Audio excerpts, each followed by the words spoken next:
Hi Rach, I'm doing a corned beef recipe for you today. I think that's something that you like.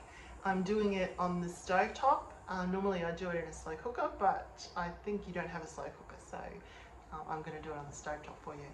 I'm using my Dutch oven, but any heavy base metal saucepan is good. Let's go. Here are the ingredients. So we've got a corned beef. This one is about 2 kilos.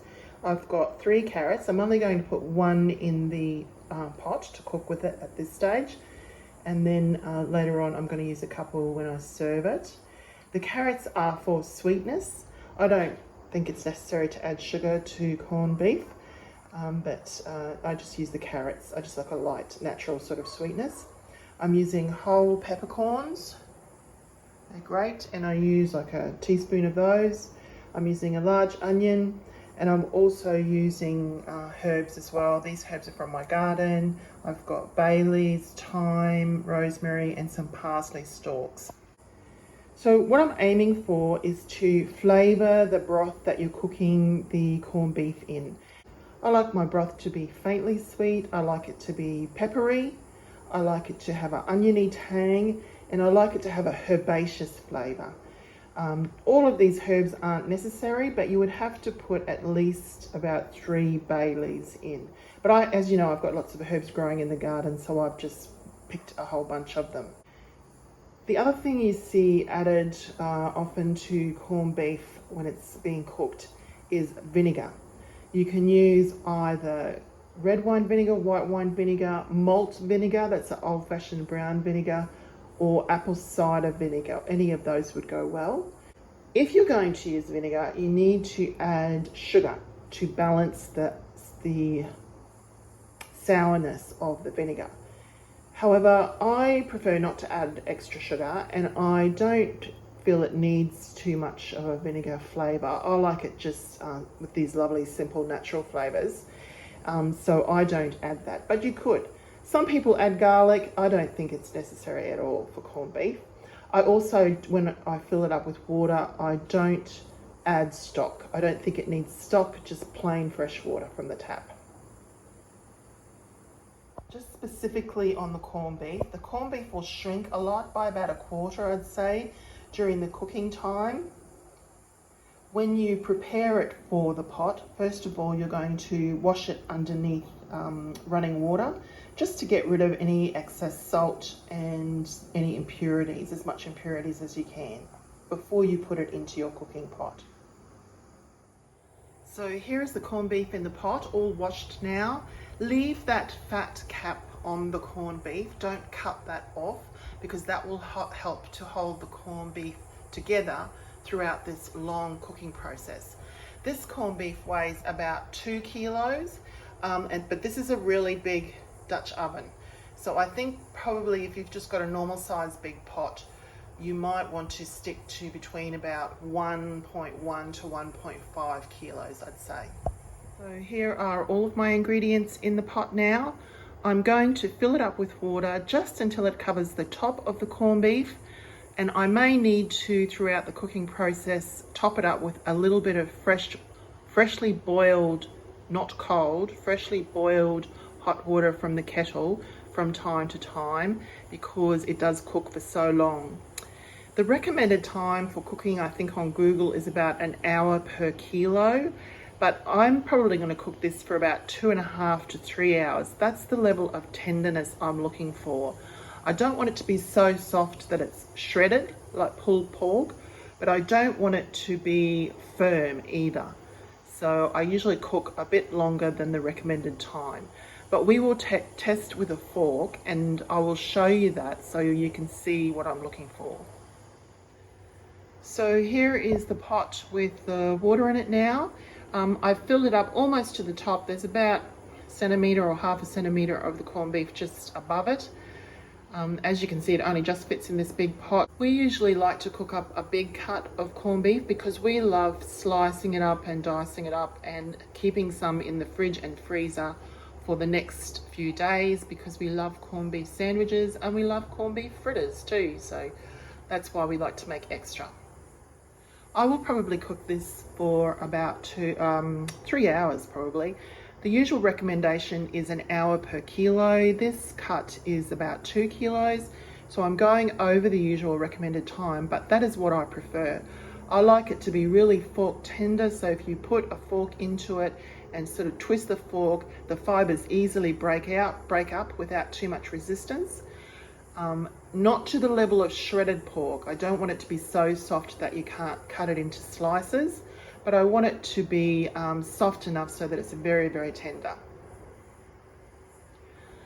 Because we're cooking it for quite a while, you may need to refill it a little bit with freshly boiled water from your kettle, not cold, freshly boiled water.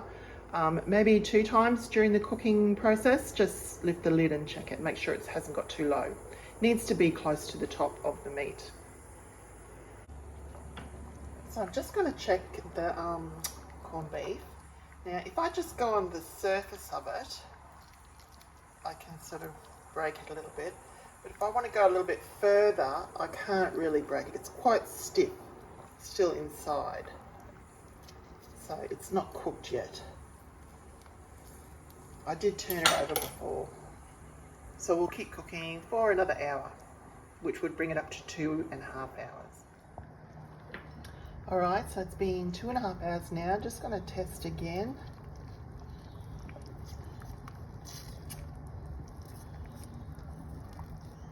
Again, I'm getting like more easily broken on the top, but still a little bit stiff at the bottom. So what I'm going to do is fill it up with a bit more boiling water and leave it cook for another half hour. Okay, so it's been 3.5 hours now, and yeah, it's definitely right now. You see if I push, the fork goes straight in like that, and if I twist that, it breaks really easily. It just feels nice and tender. Sorry, the phone camera lens is steaming up a little bit. So I'll stop this now, and I'm just going to turn off the heat and let it cool down in the water.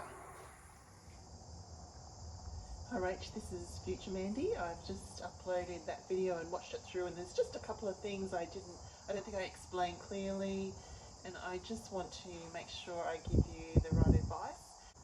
Corned beef definitely needs cooking for 2.5 to 3 hours in my opinion, which is longer than the recommended time.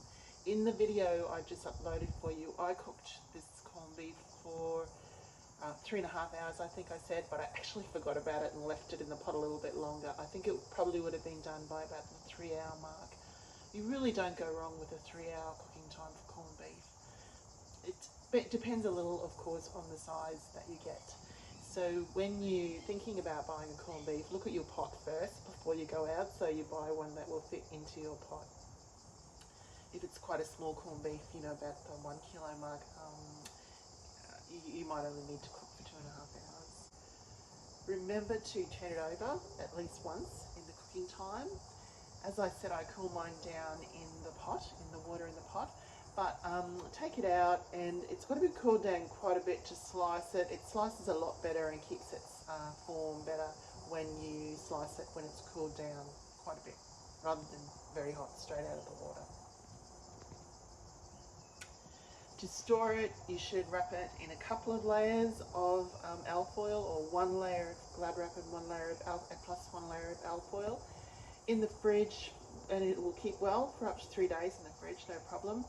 Usually on the day after I've cooked it, I take the leftovers and I slice thin slices, and also dice up probably about 1.5 cups to 2 cups worth, and I store those in individual plastic bags and put them in the freezer. I put them in sandwich bags and I press out the excess air. They will store really well in the freezer for up to 3 months, and when you want to use them, just remember to take them out of the freezer and thaw them overnight, because you want them to come back to temperature gently and slowly. You don't want to take frozen meat out of the freezer and put it straight in the microwave and heat it up, you know, like for 2 or 3 minutes. It will just get really tough. So thaw your meat gently overnight in the fridge, and then take it out, and if you want to reheat it, just put some glad wrap, put it on a plate, put some glad wrap over, and maybe like 20 to 30 seconds in the microwave, something really gentle like that. So here is the finished meal. There is the beautifully tender corned beef. I've just julienne or made into battens the carrots that I had in with the cooking corned beef. I've made a Colcannon, which is mashed potato with spring onions and cabbage. And I've made a very easy white sauce with about 3 tablespoons of mayonnaise, a little splash of vinegar, a little splash of milk, some salt and pepper, and also some finely chopped dill and parsley from our garden. So I'm just about to take this down to Dad. Okay, you can start.